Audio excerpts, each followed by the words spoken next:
Hello friends, आज की इस वीडियो में हम ज्योग्राफी एनसीईआरटी का 5th चैप्टर करेंगे जो क्या है जल। तो चलिए इस चैप्टर में देखते हैं क्या क्या इम्पोर्टेंट है। हम आपको अच्छे से करवाएंगे और रिवाइज भी करवा देंगे। आप इसे हमारे साथ अच्छे से करिए, आपको साथ साथ याद होता चला जाएगा। यानी एनसीईआरटी इतनी ज़्यादा मुश्किल नहीं है। यदि आपने इसको एक बार अच्छे से कर लिया और एक बार रिवाइज कर लिया तो ये आपका बिल्कुल अच्छे से तैयार हो जाएगा। और ये बेसिक होती हैं जिसको करना आपके लिए बहुत ज़्यादा इम्पोर्टेंट है। देखिए, जो यूपीएससी का प्रीलिम्स और मेंस है उसके हिसाब से एनसीईआरटी जो है आधार का काम करती है। आपको सबसे पहले इन्हें तैयार करना होगा। तो चलिए आज का चैप्टर देखिए।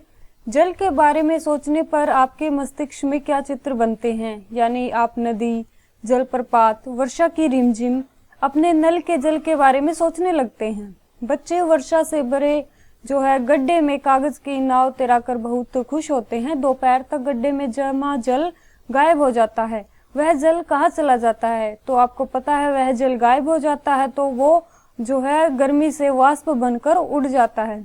यानी सूर्य के ताप के कारण जल वाष्पित हो जाता है। ठंडा होने पर जल वाष्प संघनित होकर बादलों का रूप ले लेता है।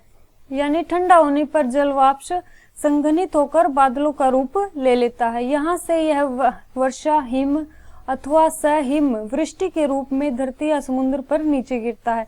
फिर क्या होता है? यह वर्षा के रूप में, हिम के रूप में, या फिर ओलावृष्टि जिसे हम कहते हैं उसके रूप में धरती या समुद्र पर नीचे गिरता है। जिस पर क्रम में जल लगातार अपने स्वरूप को बदलता रहता है और महासागरों, वायुमंडल एवं धरती के बीच चक्कर लगाता रहता है, उसी को जल चक्कर कहते हैं। आप यहाँ समझिए जल चक्कर किसे कहते हैं? जिस पर क्रम में जल लगातार अपने स्वरूप को बदलता रहता है, यानी और महासागरों, वायुमंडल और धरती के बीच क्या है, चक्कर लगाता रहता है, वही जल चक्कर कहलाता है। हमारी पृथ्वी थलशाला के समान है। यहाँ देखिए थलशाला का क्या अर्थ दिया गया है। यह छोटे घर के पौधे रखने का कृत्रिम आहता होता है। क्या होता है? छोटे घर के जो है पौधे रखने का एक कृत्रिम आहता होता है। तो यहाँ क्या बताया है? हमारी पृथ्वी थलशाला के समान है।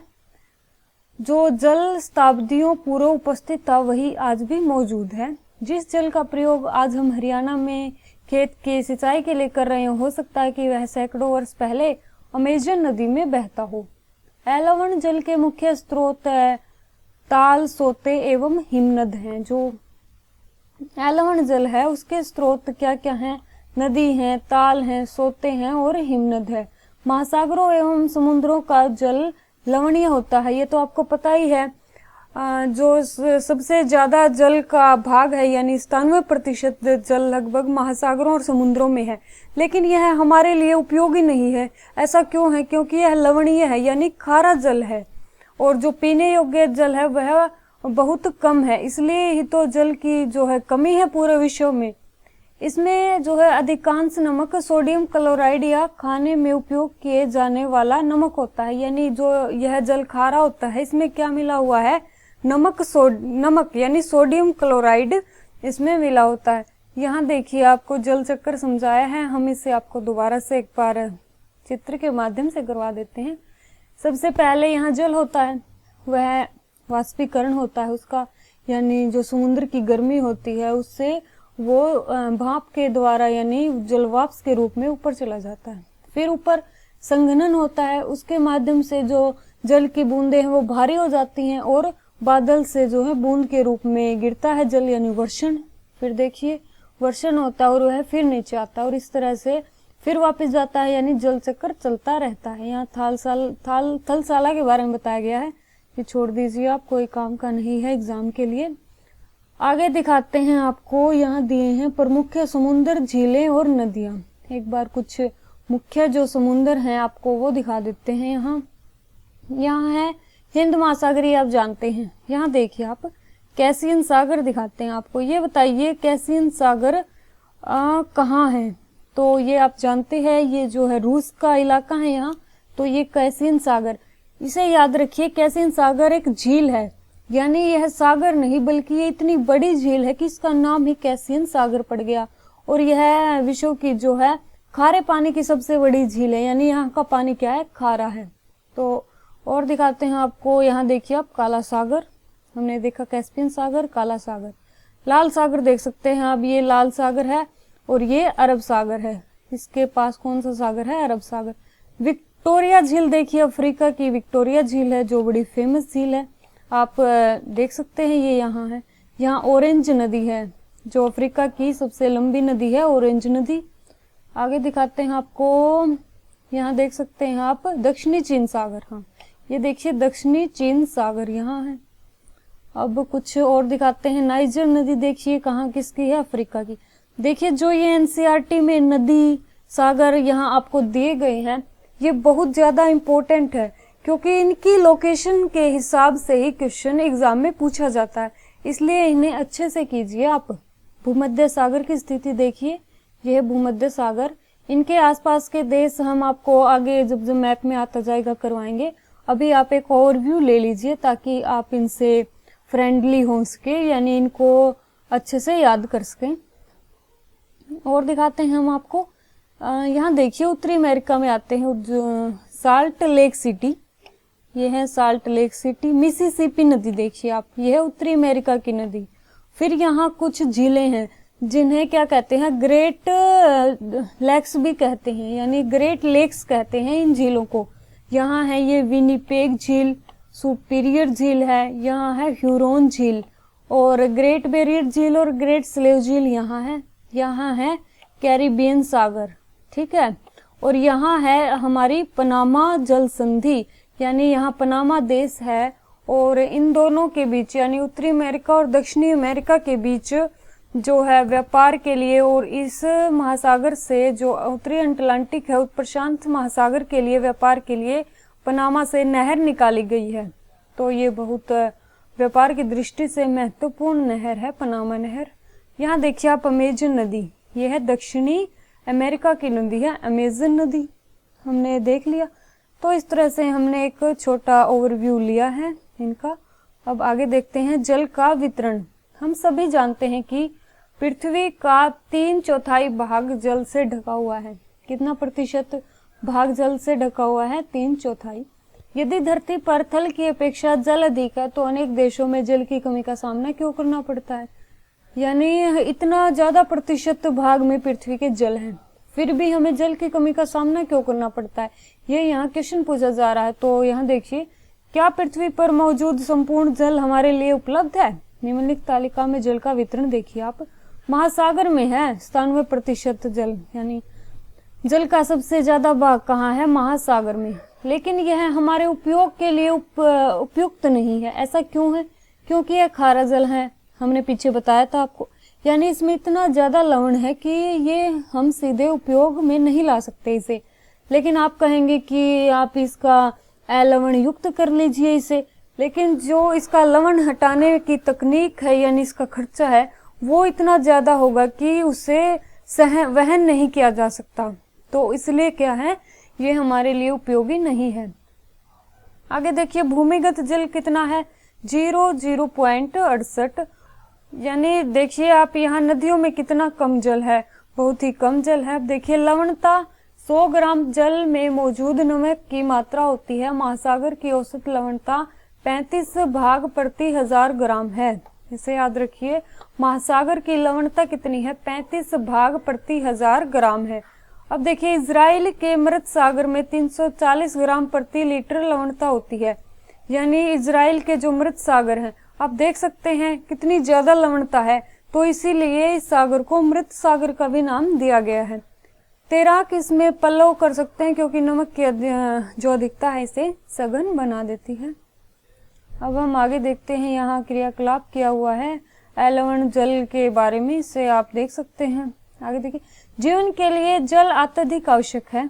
प्यासे होने पर केवल जल ही हमारी प्यास बुझा सकता है। ऐसे में आपको क्या ऐसा नहीं लगता कि लापरवाही से जल का उपयोग करने पर हम बहुमूल्य संसाधन को बर्बाद करते हैं?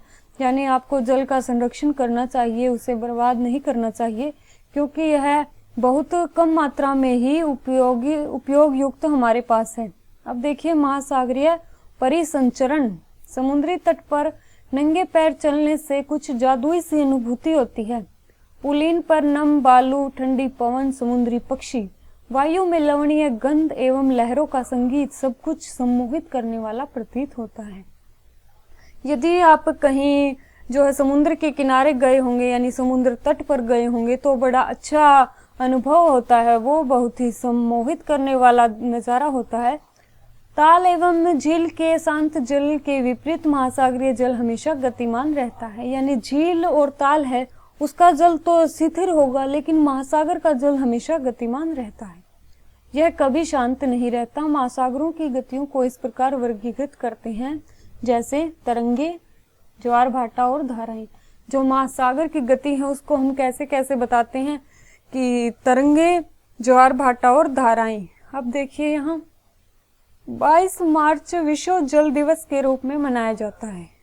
ये बड़ा अच्छा क्वेश्चन है, आपको यूपीएससी तो ऐसा क्वेश्चन नहीं पूछेगी, लेकिन पीसीएस और जो अन्य एग्जाम है उनमें ऐसा क्वेश्चन आपको बार बार देखने को मिल सकता है। तो इसे याद रखिए, विश्व जल दिवस कब मनाया जाता है? 22 मार्च को, जब जल संरक्षण की विभिन्न विधियों को प्रबलित किया जाता है। ये देखिए प्रशांत महासागर का यहाँ आपके लिए चित्र दिया गया है। अब हम समझते हैं तरंगे। समुद्री तट पर गेंद से खेलते समय जब गेंद जल में गिर जाती है तो क्या होता है? यह दृश्य बहुत ही मनोरंजक होता है कि कैसे तरंगों के साथ गेंद तट पर वापस लौट आती है। जब महासागरीय सतह पर जल लगातार उठता और गिरता रहता है तो इन्हें ही तरंगे कहते हैं। यहाँ तरंग समझाया गया है आपको एक उदाहरण के माध्यम से। इसे समझिए कि जब बच्चे खेल रहे होते हैं तो गेंद उनका पानी में गिर जाता है, यानी समुद्र तट पर खेल रहे होते हैं, तो वो गेंद है जो पानी की लहरों के साथ दूसरे तट पर पहुंच जाता है।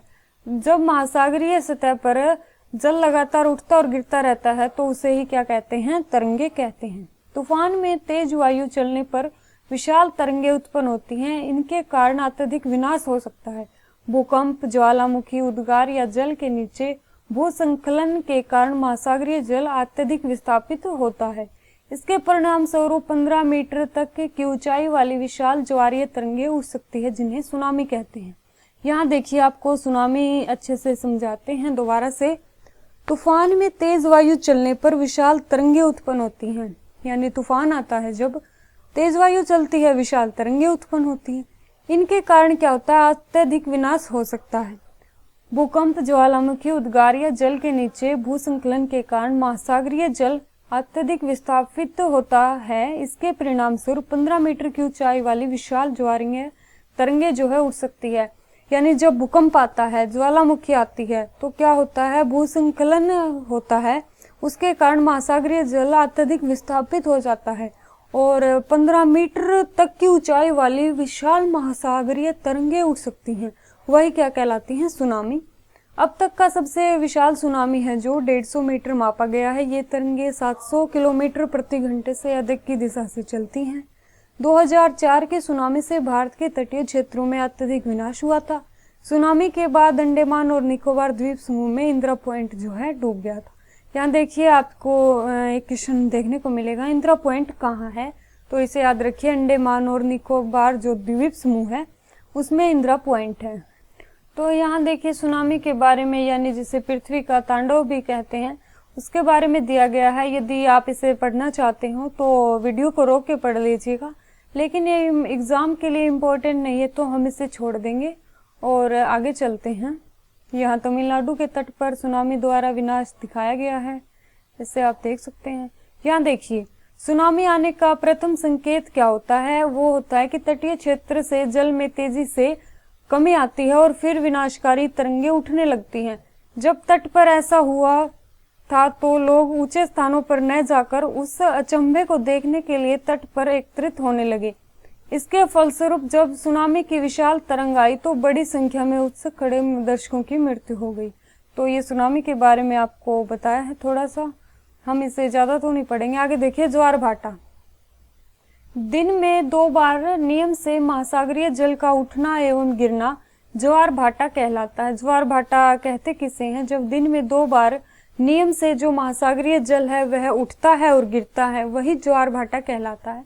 जब सर्वाधिक ऊंचाई तक उठकर जल तट के बड़े हिस्सों को डुबो देता है तो उसे ज्वार कहते हैं। जब जल अपने निम्नतम स्तर तक आता है और तट से पीछे जाता है उसे भाटा कहते हैं। यानी ये समझिए जब जल ऊपर उठता है ऊंचाई तक और तट के बड़े हिस्से को जो डुबो देता है तो ज्वार कहलाता है।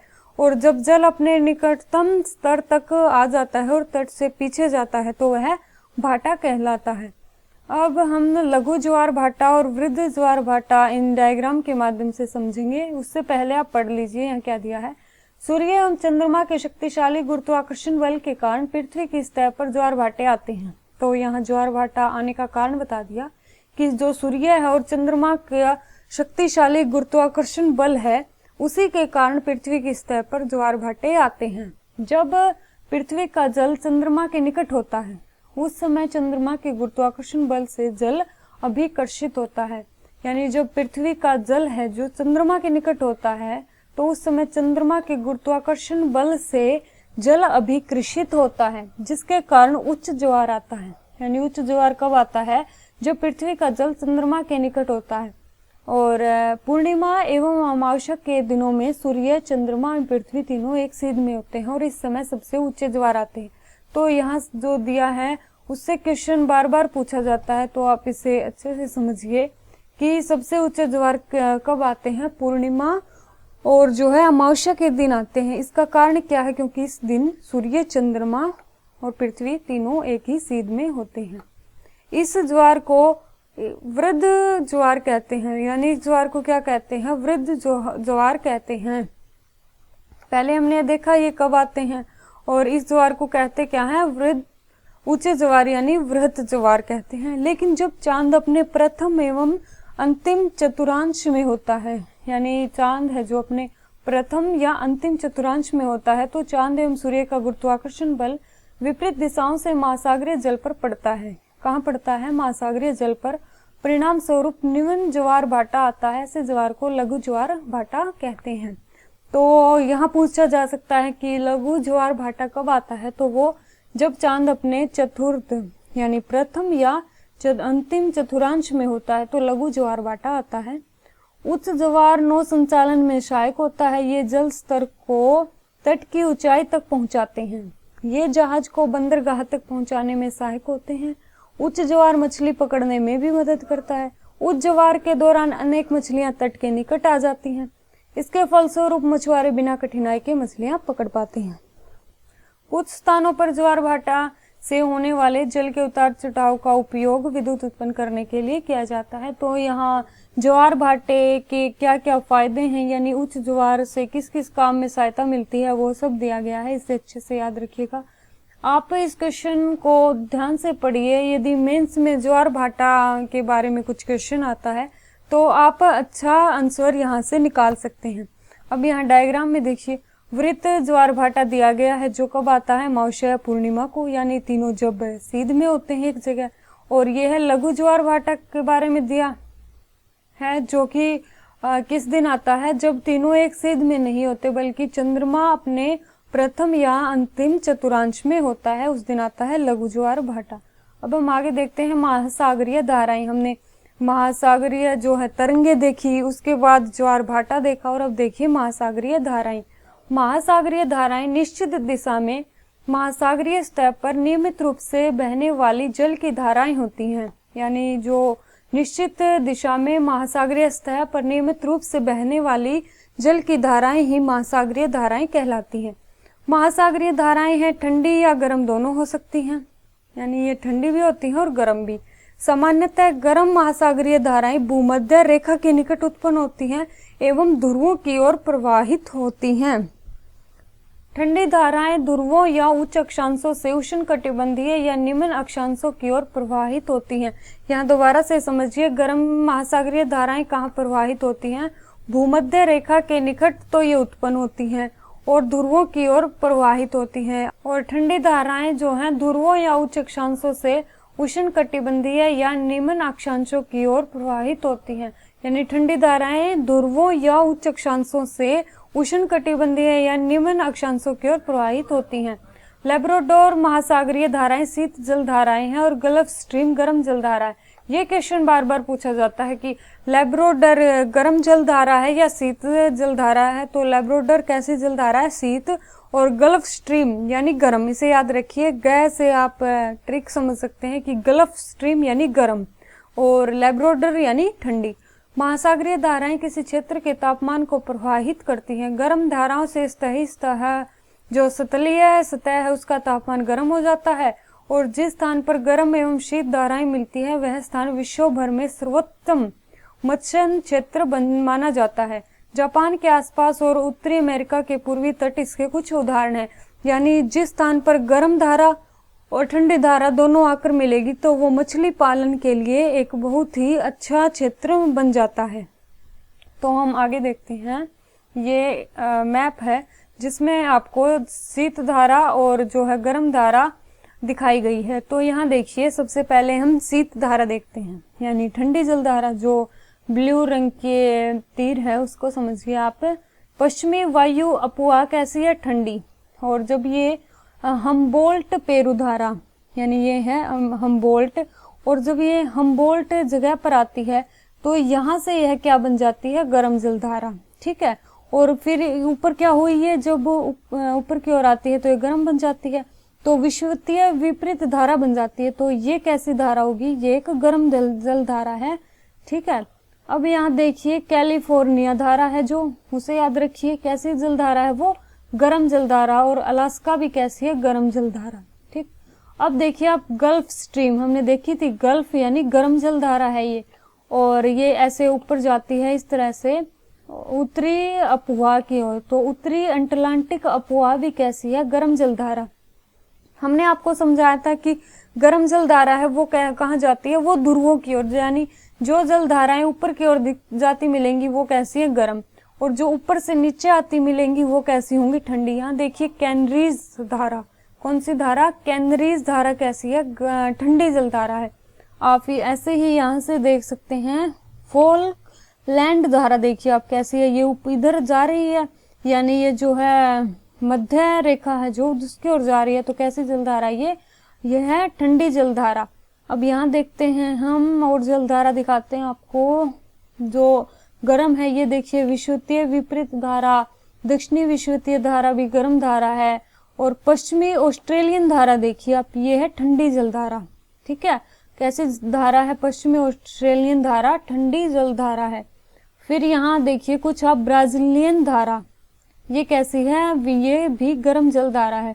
और इक्वाडोर विपरीत धारा है, ये भी गर्म जल धारा है, ठंडी जल धारा है। वेनेजुएला धारा कैसी धारा है? ठंडी जल धारा। पश्चिमी वायु अपवाह यहाँ ठंडी जल धारा हो जाती है। फिर देखते हैं कयूशियो धारा, जो देखिए ये ऐसे ऊपर जा रही है तो कैसी है? गर्म। और यहाँ से ये आ रही है ओयाशियो धारा, जो कैसी है? ठंडी जल धारा। आपको ये कुछ जल धारा है जो याद रखनी है। और कैसी याद रखनी है कि ये ठंडी है या गर्म है? ये बिल्कुल आसान है। एक बार यदि आपने इनको अच्छे से समझ लिया तो आप कभी नहीं भूल पाएंगे कि ये धारा ठंडी है या गर्म। इसलिए आपको लगातार प्रैक्टिस करनी है। मैप देखिए, आपको बार बार करने से ही आएगा, यानी प्रैक्टिस से ही आएगा। ये कोई रटने की चीज नहीं है। ये देखिए, हमारी एक जलधारा रह गई थी, लैब्राडोर। ये बताइए कैसी जलधारा है?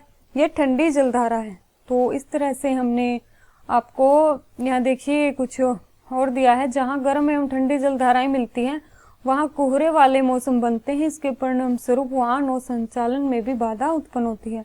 तो इस तरह से हमारा आज का टॉपिक कंप्लीट होता है, जिसमें हमने महासागरीय जो है धाराओं के बारे में, तरंगों के बारे में आपको बताया, और क्या पढ़ाया, ज्वार भाटा के बारे में भी विस्तृत चर्चा की है। तो चलिए अगली वीडियो में फिर मिलते हैं।